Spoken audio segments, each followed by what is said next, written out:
کو کھرچنے پہ تمہارے ناخن کے اندر جو مٹی آئی ہوگی اللہ تم سے وہ بھی پوچھے گا۔ حدیث پاک میں تو یہاں تک آیا ہے بغیر سینگ بکری کو سینگ والی بکری نے جو سینگ ماری تھی اللہ تعالیٰ سینگ والی بکری سے پوچھے گا کہ بغیر سینگ والی بکری کو تو نے سینگ کیوں مارا تھا، اور اللہ بغیر سینگ والی بکری کو بدلہ دلائے گا۔ ذرا سوچو جو لوگوں کے لیے محشر نہیں ہے، جو لوگ شریعت کے مکلف نہیں ہیں، جب ان کو وہاں بدلہ دیا جائے گا تو ہمارا کیا بنے گا؟ یہ فکر ہونی چاہیے ہمیں، اور ہمیں نہیں ہے محشر کی فکر۔ ہم تو سوچ رہے مولانا یوں جنت ملے گی کیونکہ ہم نے مولانا شاہد کا دامن پکڑا ہے، ہم نے سید محمد صاحب کا دامن پکڑا ہے۔ ایک بات میں آپ سے عرض کروں، سچی بات عرض کروں، سب کے دامن کی اہمیت اپنی جگہ۔ ایک بات آپ کو بتاؤں، آپ کے ہمارے ہوش ٹھکانے آ جائیں گے۔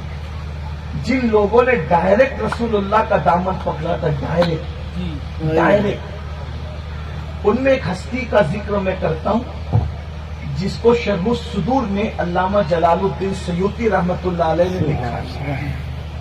امام سیوطی کون؟ جس نے عالم بیداری میں کم و بیش 75 مرتبہ رسول اللہ کا دیدار کیا۔ سبحان اللہ، سبحان اللہ۔ سیوطی کوئی چھوٹا موٹا انسان نہیں۔ اب دھیان سے سننا، میں بے ادبی کے لیے نہیں کہہ رہا ہوں، اللہ ہماری نیتوں کو جانتا ہے، کیونکہ یہ اصلاح معاشرہ کی بات ہے۔ حضور کے اصحاب میں ایک صحابی کا انتقال ہوتا۔ علماء کی توجہ اس لیے چاہتا ہوں کہ ان کی معلومات میں اضافہ تو نہیں کروں گا، لیکن اگر میں غلطی کروں گا تو یہ توجہ کریں کہ میری اصلاح یہی کرتی، اور آپ سب کی توجہ۔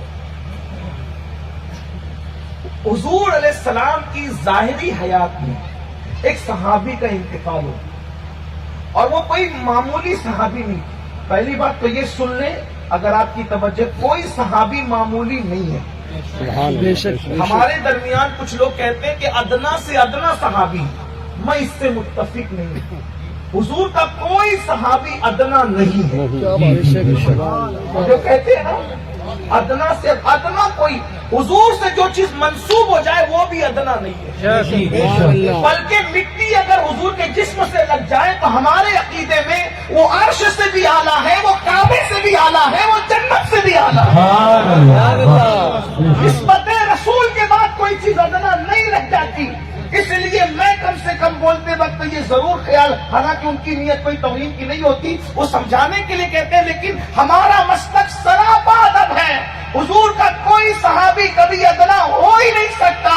ہاں درجات ضرور ہے، تو ہم یہ کہتے ہیں پچھلے درجے کا، پچھلے درجے کا، پچھلے درجے کا درجات بھی ہم تقسیم کرتے ہیں، لیکن کوئی صحابی ادنا نہیں، کیونکہ جس کا نبی سب سے اولا وہ اعلیٰ ہو، اس کا صحابی بھی اعلیٰ ہی اعلیٰ ہے۔ سبحان اللہ، واہ، بہت خوب۔ بھائیو، جب ہمارے حضرت اعلیٰ ہیں، جی واہ، کیا خوب۔ ہمارے یہاں تو حضرت بھی اعلیٰ ہے، تو صحابی ادنا کیسے ہو سکتا؟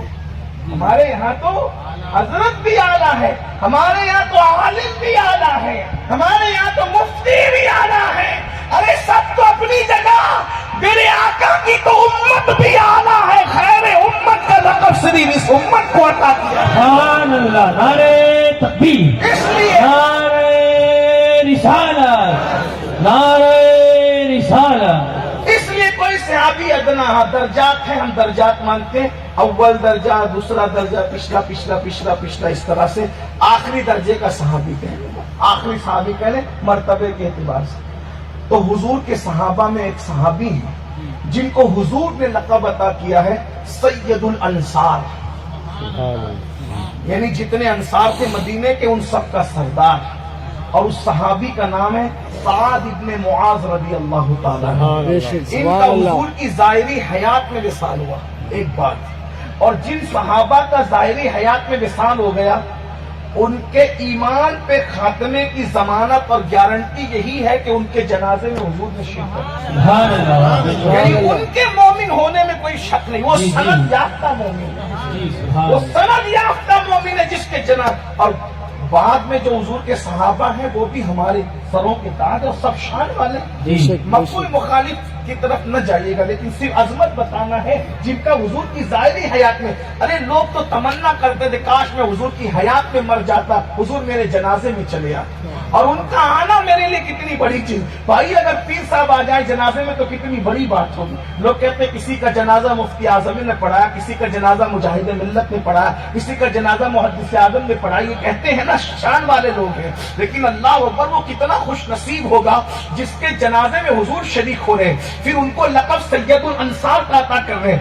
سید الانصار ہی نہیں، خود جنازے میں بھی شریک ہیں، اور فرماتے ہیں روتے ہوئے اچانک مسکراتے تو صحابہ کہتے آقا آپ رونے لگے، رونے کے بعد مسکرانے لگے، رونے کے بعد مسکرانے کا کیا مطلب؟ تو آقا فرماتے اس لیے میں مسکرایا کہ اس کی موت پر جب فرشتے اس کی روح لے کر آسمانوں پر پہنچے تو عرش اس کی روح کی خوشی میں جھومنے لگا، جس کی خوشی میں، موت کی خوشی میں عرش جھومے، روح کی آمد کی خوشی میں عرش جھومے، وہ کتنا نیک ہوگا۔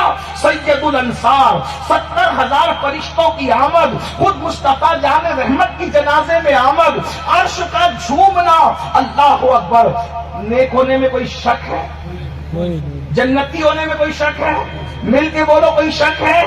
بلکہ ہم تو کہتے ہیں جیسے جنت کا ہونا یقینی ہے ویسے نبی کے تمام صحابہ کا جنتی ہونا یقینی ہے، کیونکہ جس زبان نے جنت کا پتہ بتایا اسی زبان نے صحابہ کے جنتی ہونے کا اعلان کر دیا، اور قرآن کہتا ہے وَكُلًّا وَعَدَ اللَّهُ الْحُسْنَى، ہم نے ان سب کے ساتھ حسنہ یعنی جنت کا وعدہ کیا ہے۔ سبحان اللہ، سبحان اللہ۔ اب حضور جنازے میں شریک، اتنے بڑی ہستی، غوث قطب کلندر ابدال سب نیچے ہیں، یہ وہ ہستی ہے سید الانصار سعد بن معاذ رضی اللہ تبارک و تعالی عنہ۔